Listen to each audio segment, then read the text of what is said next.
Pemirsa, wacana korban judi online menerima bantuan sosial atau bansos menuai polemik di tengah masyarakat. Bagaimana pula Satgas Judi Online akan bekerja nantinya? Kami akan langsung mengonfirmasi wacana ini kepada Menkominfo sekaligus Ketua Harian Pencegahan Satgas Judi Online, Budi Aris Setiadi. Selamat malam, Pak Menteri. Pak Budi Aris, selamat malam.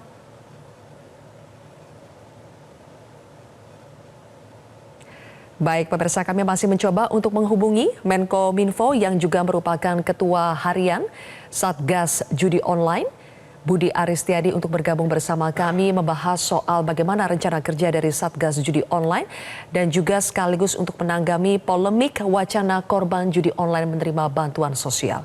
Saat ini kami masih mencoba untuk menghubungi Ketua Harian Pencegahan Satgas Judi Online sekaligus Menkominfo, yaitu Bapak Budi Aris Setiadi. Pak Menteri, apakah sudah bergabung?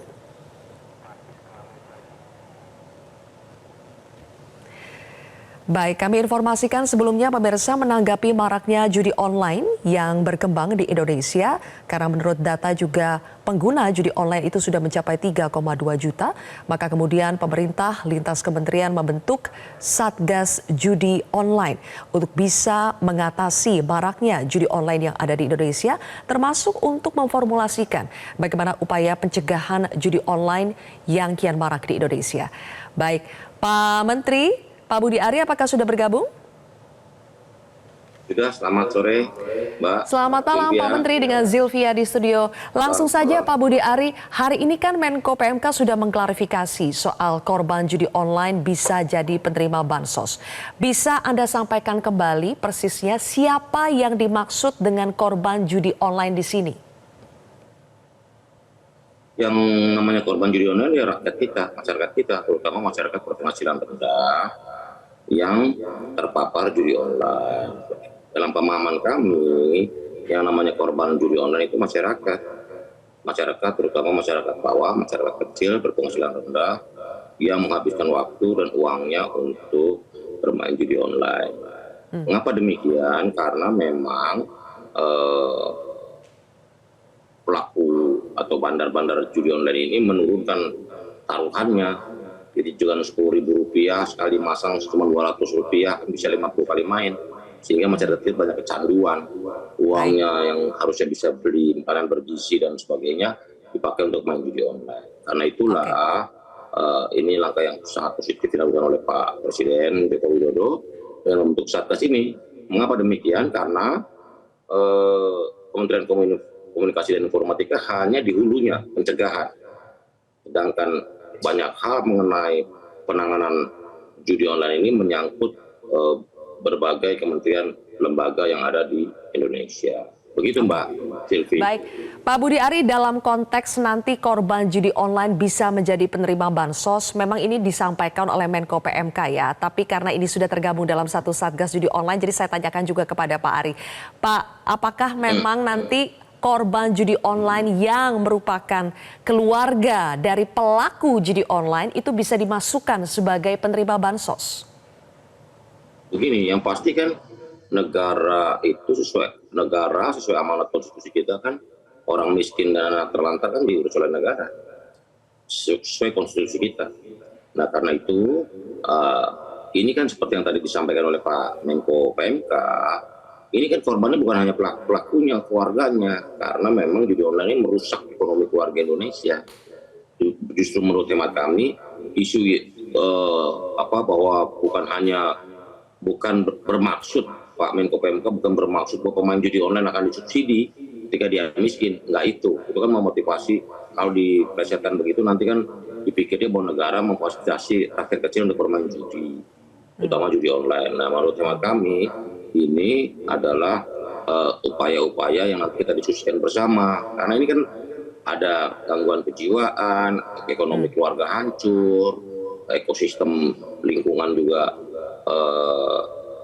jadi perhatian kita bersama, tingkat kriminalitas tinggi dan sebagainya. Jadi dampak judi online ini kan bukan hanya satu hal, tapi akan merambah ke banyak hal, sehingga penanganannya komprehensif dan holistik yang dilakukan oleh pemerintah Republik Indonesia dengan membentuk Satgas Judi daring atau judi online ini. Itu Mbak. Oke.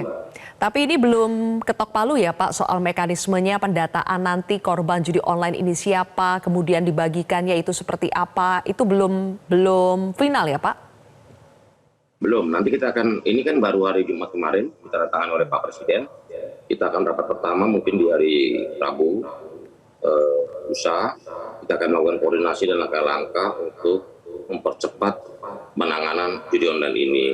Tetapi kan isunya begini Mbak Silvi, Kementerian Kominfo itu sejak 17 Juli 2023 sampai kemarin itu sudah 2,1 juta situs judi online kita take down. Nah pertanyaannya, kok udah segitu banyak yang kita take down, tetap aja dampaknya besar. Coba kita bertanya balik sekarang, kalau nggak ada 2,1 juta online, apa situs judi online itu kita take down, apa nggak lebih dampaknya lebih dahsyat lagi?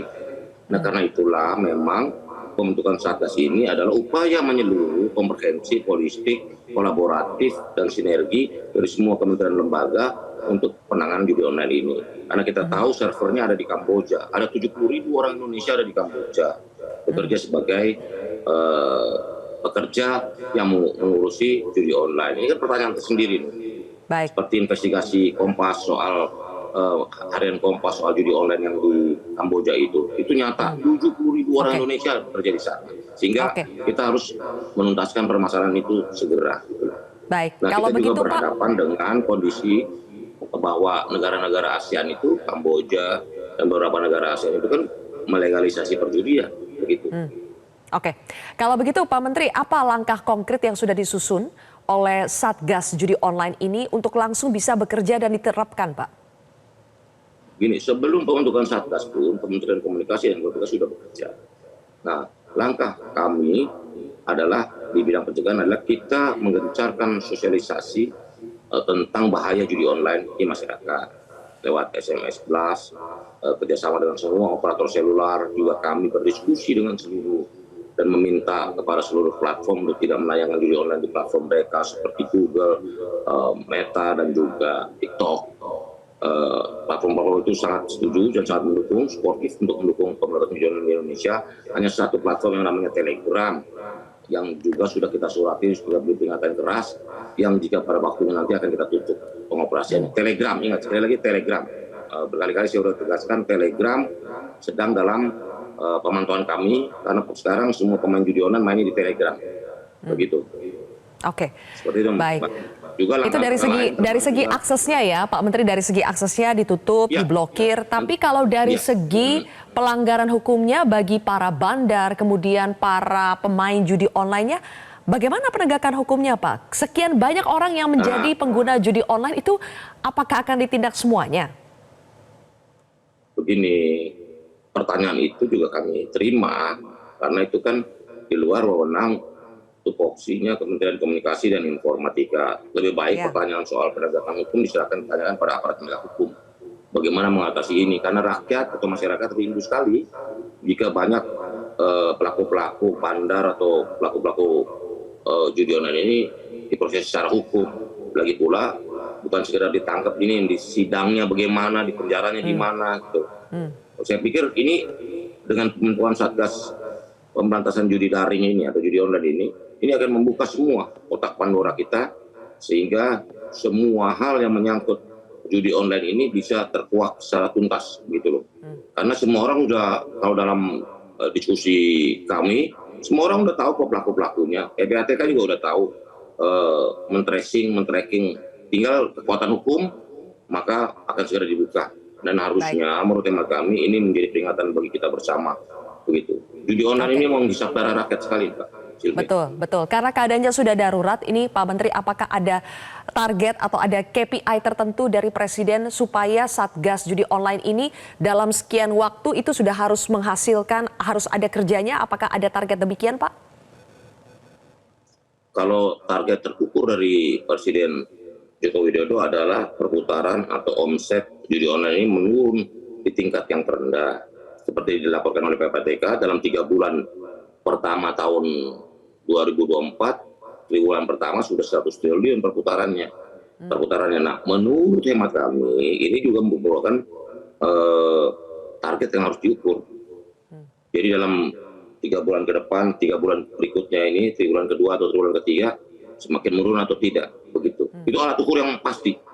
Walaupun saya sudah berkali-kali diskusi juga dengan beberapa teman, termasuk nanti juga saya sampaikan ke teman-teman PPATK, itu harus disinyalir juga karena omset judi online ini kadang-kadang ketukar dengan money laundering. Ada pencucian uang di sana. Ya. Begitu loh, atas nama judi online seperti yang saya sebut, ada beberapa pelaku korupsi yang mengumpulkan harta kekayaannya karena akibat menang judi. Itu kan modus money laundering, pencucian uang. Begitu loh, Mbak. Oke, karena judi online sudah menjangkiti hitungannya ada 3,2 juta warga Indonesia, mulai dari rakyat biasa, anggota TNI Polri, sampai diduga ada anggota parlemen juga, Pak, yang menjadi pengguna judi online.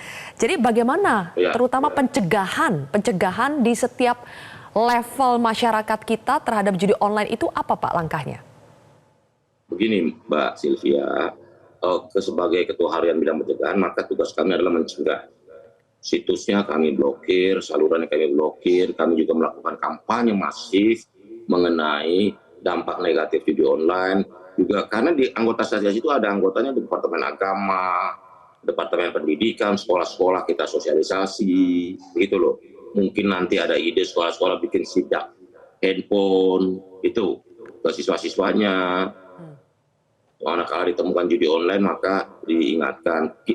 Tapi posisinya pemain judi online adalah korban. Masyarakat ini korban. Sekali lagi, masyarakat ini korban judi online, sehingga kita memerlukan negara harus memberikan bantuan penyuluhan, tetapi para pelaku bandarnya yang bergiat di judi online ini, itu harus segera diproses hukum. Menurut saya masyarakat merindukan proses hukum bagi para pelakunya karena daya rusak. Nah, judi online ini sudah betul-betul luar biasa. Begitu loh, Baik, Mbak. Baik, kalau begitu terima kasih Menkominfo sekaligus Ketua Harian Pencegahan Satgas Judi Online, Bapak Budi Aristiadi sudah bergabung bersama kami di Prime Time News hari ini. Jelajahi cara baru mendapatkan informasi. Download Metro TV Extend sekarang.